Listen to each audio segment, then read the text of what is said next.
Hey folks, this is Jesse Cope, back with another episode of the American Soul Podcast.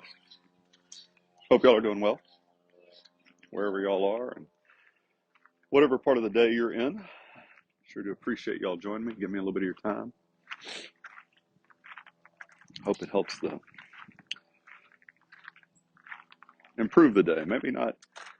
Maybe I was going to say make the day pass, but so often we seem to be in too much of a hurry to get through the day instead of actually enjoying the day. At least I have that mentality too often. Well, I'll enjoy the day once I get to this point, and I discover that I never quite get to that point. For those of y'all that continue to share and support the podcast, thank you so much. I'm incredibly grateful. For those of y'all that have joined over on Patreon, thank you for the financial support, the encouragement. If you're interested in doing that, you can go over. The link is at the bottom, listed at the bottom of each podcast episode, and you can click on that. There's 3 different memberships that you can join, each with a different cost per month and different benefits to each level. So you have somebody that you think would enjoy it, pass it on to them too. Don't have a whole lot on our walk, just me so far. No puppy dogs, no kitty cats. You can hear the guineas in the background. We did have my girls made an interesting discovery yesterday while I was not at the house. They discovered I don't know how many to start with, maybe 9 guinea chicks. And the mother had abandoned them. They looked like they were all going to die.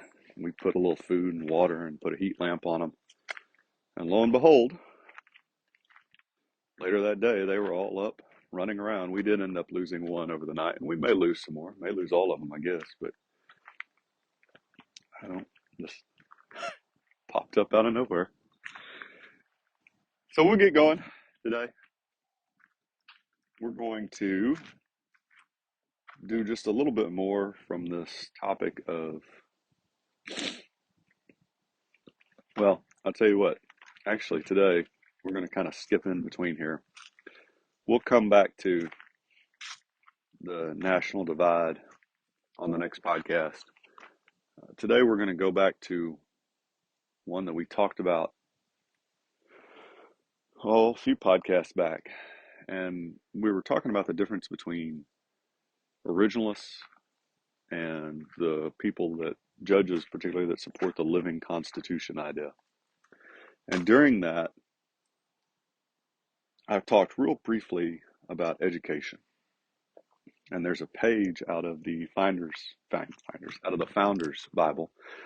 And if you joined over on Patreon to get the video cast episodes on Saturday, we talked about that just a little bit, the Founders Bible and the Patriots Bible and the God and Country Encyclopedia. And we'll come back to it from time to time, but this is out of the Founders Bible. And so I just like to kind of go through it and read a few paragraphs that Barton and the editors wrote in here, because I think it's so important. As previously noted, the driving force behind these changes, meaning they're talking about changing from what Jefferson said, we always need to go back to the original intent of the Constitution, to this idea that the Constitution has to evolve as society, quote unquote, evolves, was evolutionary theory, which has at its core the thesis that because man is always evolving, everything around him must also be made to change in order to keep pace. Consequently, past ways of doing things must regularly be replaced with new ways.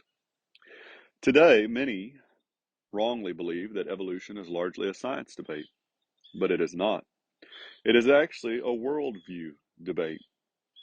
Even attorney Clarence Darrow, who represented the evolution side in the famous 1925 Scopes trial, acknowledged that he was arguing the case as a death struggle between 2 civilizations.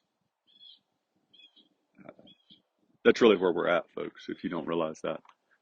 That's why I named the podcast The American Soul, because it is a battle for our soul, and both sides can't win. We have that misconception today that we can both just kind of coexist, reconcile with each other, and without, just without any change on either part. And that's just simply not true.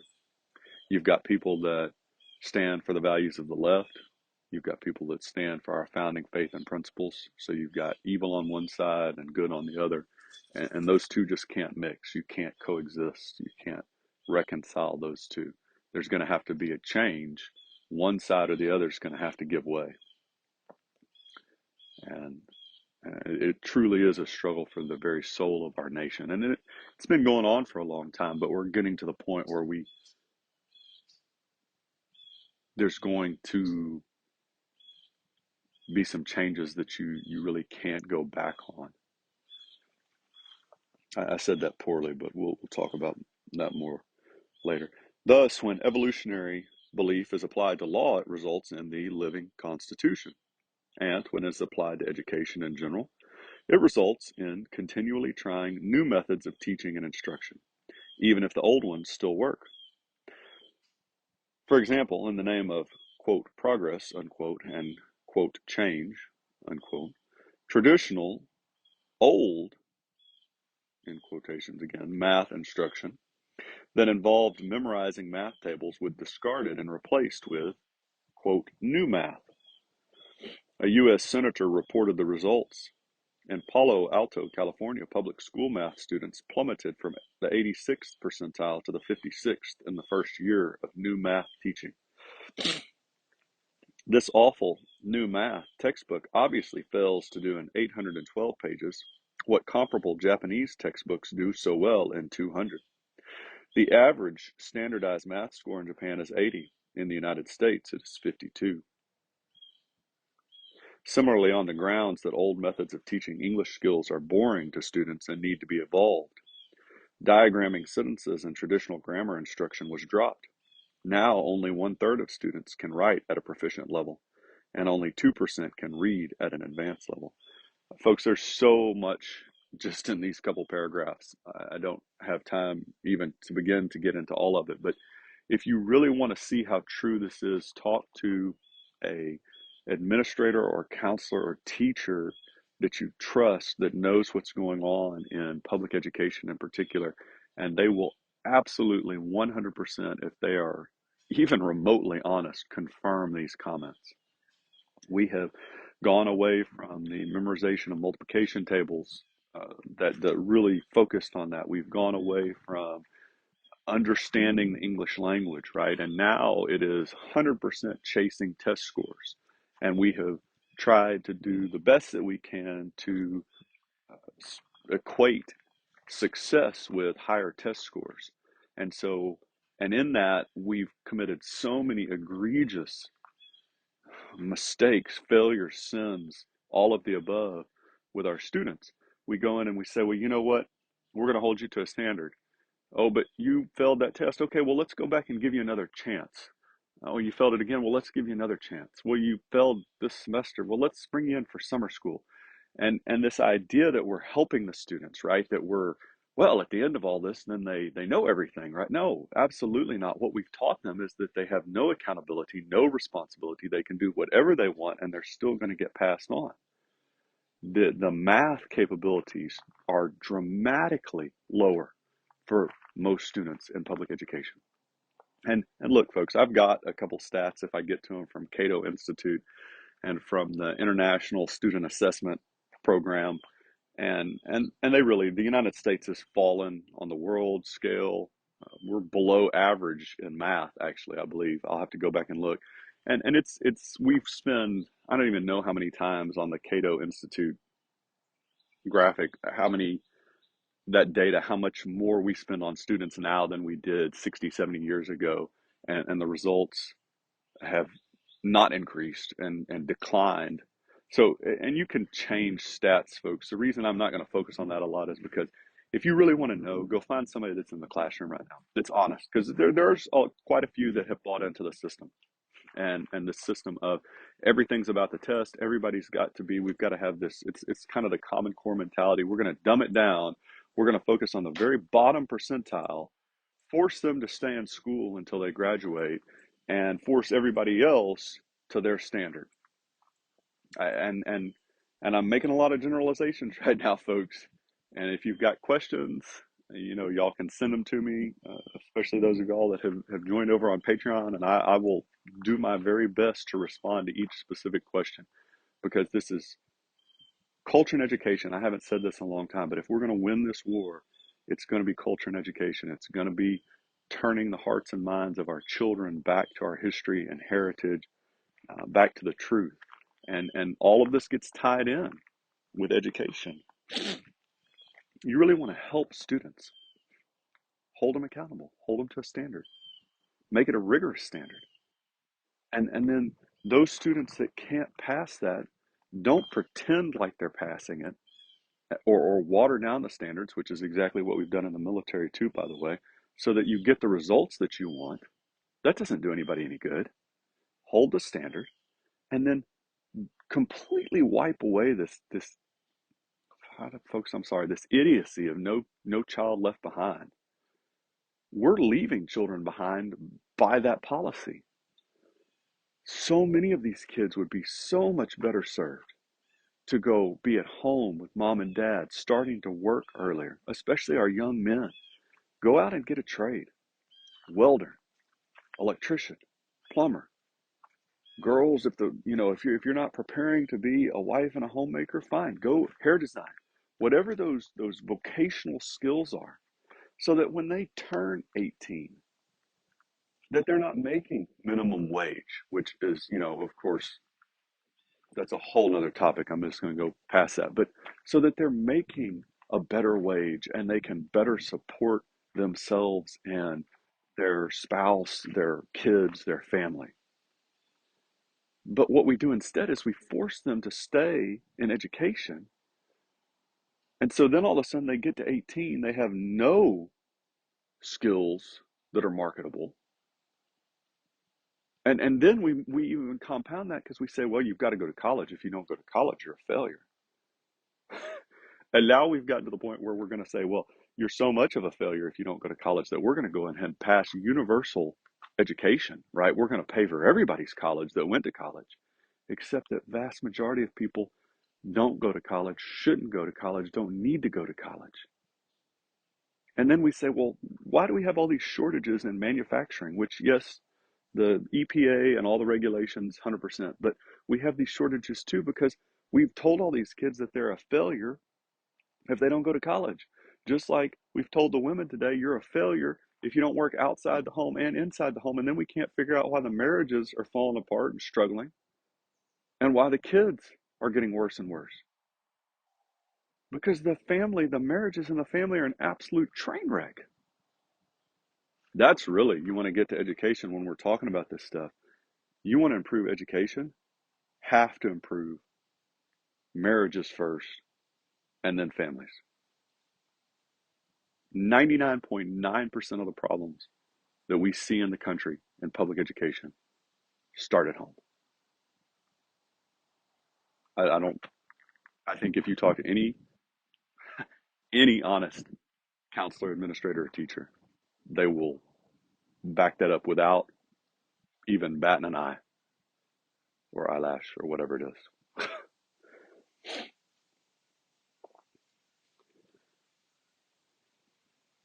And this paragraph on English, right? One of the great things that you see, and I'm using great in a bad way, is the ability to carry themselves in a job interview, interact, right? Because we've gotten this text society now where we don't know how to spell because we've got autocorrect, and we write half words half the time. That's how we communicate now. And so the ability to engage, to communicate in an intelligible way, it is through the floor. It's I have a man that I have a pretty good bit of respect for that listens to the podcast and talks to me every once in a while, and he talks about these soft skills And these kids do not have these soft skills, this ability to interact. And a huge part of that is simple math and English. And we've gone away. You know, if you took the textbooks out of schools 70 years ago, the English books, and tried to have the kids today read that same regimen, it would be an absolute train wreck. We actually, my wife and I, were rebuilding my grandmother's house, who was her parents actually. We found her eighth grade exam book for history and English, I believe. I'll have to go back. But the questions and answers, the vocabulary in that eighth grade book from the 19 teens is harder than what the majority of high school seniors could pass today. So we're spending all this money. We're forcing kids to stay in school. We're testing more and more and more. We're increasing the load on the tests. We're making the tests harder, but we're trying to game it so that we can get the scores that we want to get. But we're losing actual educational value. Reading professionals similarly demanded that the old traditional phonics learning be dropped and replaced with something fresh and new, like whole language recognition. Reading scores promptly plummeted, and whereas America had once been #1 in the world in literacy, it fell to number 26. In fact, scores tumbled so fast and so far that the California Board of Education eventually took what one national newspaper described as the drastic step of readopting phonics, of going back to old things that worked.